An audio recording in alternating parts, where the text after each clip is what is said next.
Christina Eve, and welcome back to my channel, Shine Strong, Live Long, an inspirational source for personal and spiritual development, encouraging you and I to become who we were designed to be with intentionality.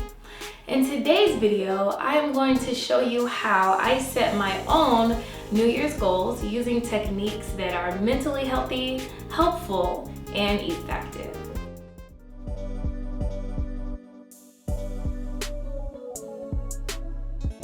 First, I would like to just say that the holiday season from Thanksgiving through New Year's Day can just be super stressful, and it can be triggering for people who suffer from mental health disorders.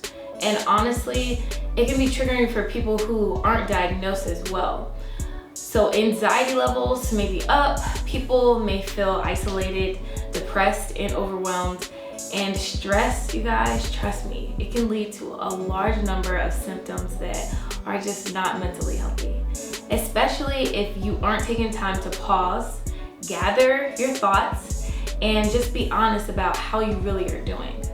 So with that said, I just wanted to create this video to show you some things that I do to come down from that holiday stress high and really be in a good mental space so that I can set goals for the new year that actually, make sense. So let's get into it. Before I even think about setting goals, the first thing that I do is plan a mini retreat.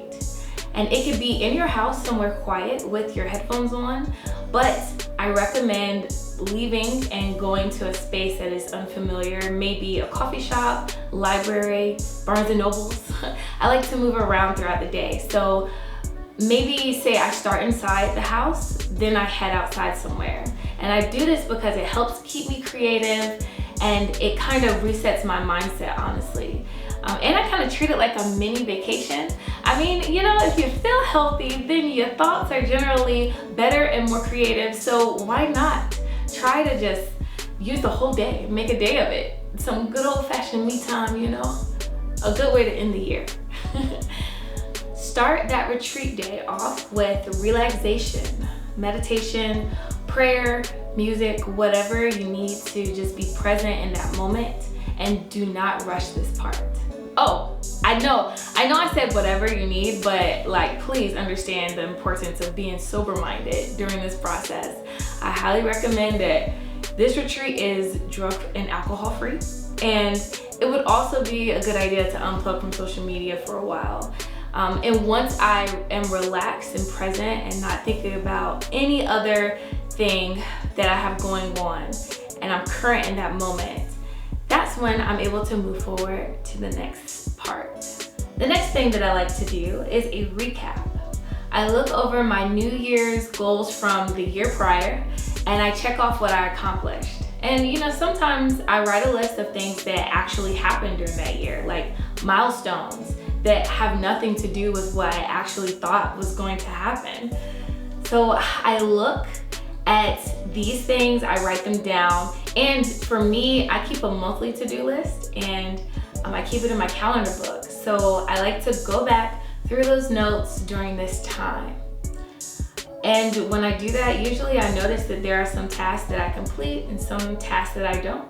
Because to be honest, a lot can happen in a year. We all know this. Some unpredictable things like sudden job changes, COVID-19, or babies being born. So that is something to keep in mind when you do get to the part when you are actually creating your goals moving forward. Maybe you didn't accomplish everything that you set out to accomplish from your list, but you might discover that you found something new that you love during this year.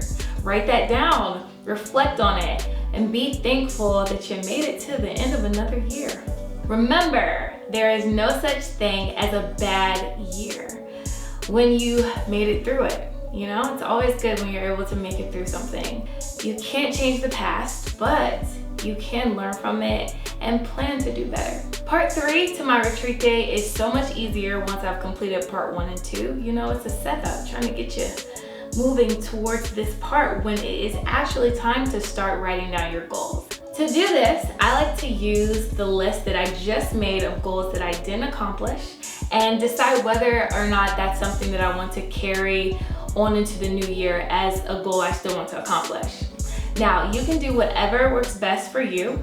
Y'all know from past videos that I like to divide things up into categories. So I have music goals, wellness goals, career goals, spiritual goals, etc.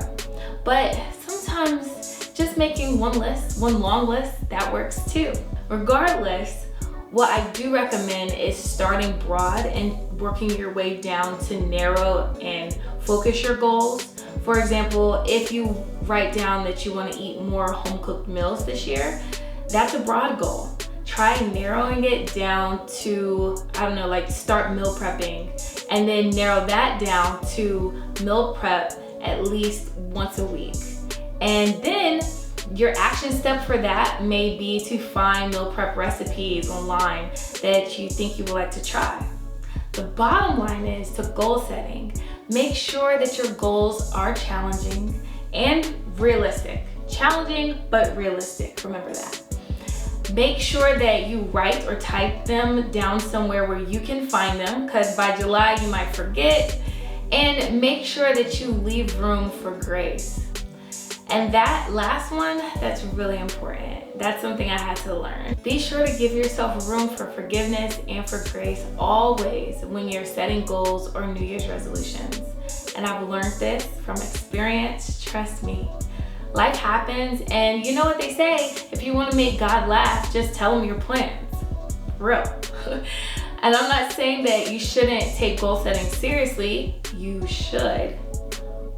Because how can you move forward without an effective plan? And the Bible even says to write the vision, make it plain. That's in Habakkuk chapter 2, verse 2. But always leave room for divine interference, because you guys, leaving room for God leaves room for the impossible to become possible. And who wouldn't want that? I mean, I personally am just looking forward to God just elevating my goals for this upcoming year. And that's it. That's how I set my New Year's goals, using techniques that are mentally healthy, helpful, and effective. But just know that even though the new year begins in January, I mean, you can decide to use these tips to start over fresh anytime during the year. I hope that you found this helpful, and if so, please give the video a thumbs up and consider subscribing to my channel. And as always, remember, today is a new day. A day where you and I have been given the opportunity to choose better, love stronger, and shine brighter than the day before. Shine strong, live long.